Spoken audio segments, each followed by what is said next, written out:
Hi guys, Carol and I are here outside.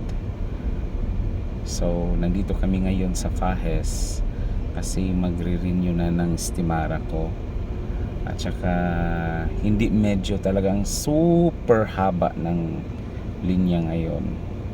But anyhow, patience is a virtue, 'di ba Madam Carol? So yan yung mga sinusundan namin ng mga sasakyan. Iikot ng napakahaba. Okay? So hintay-hintay lang kami.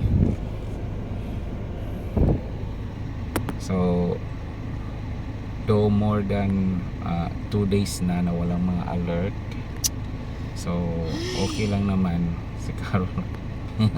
Buyag-buyag. Buyag. Pero kabado pa rin. But we are just okay. So looking at the surroundings, looking sa mga paligid namin, we cannot feel any tension, and we can see the surrounding is living normally.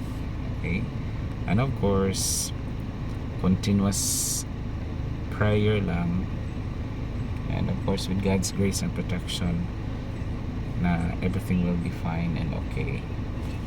So yan lang muna ang update sa live. Carol, say hi to everyone. Carol, pareha mo dito nag-read me, oy. Yeah. So dyan sa likod namin ang haba, yung nasa harap namin going there, ang haba talaga. Dito pala sa Qatar, nire-renew yung Stimara namin every year.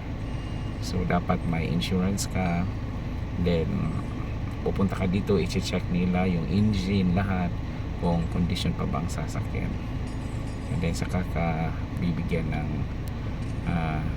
renewed Stimara.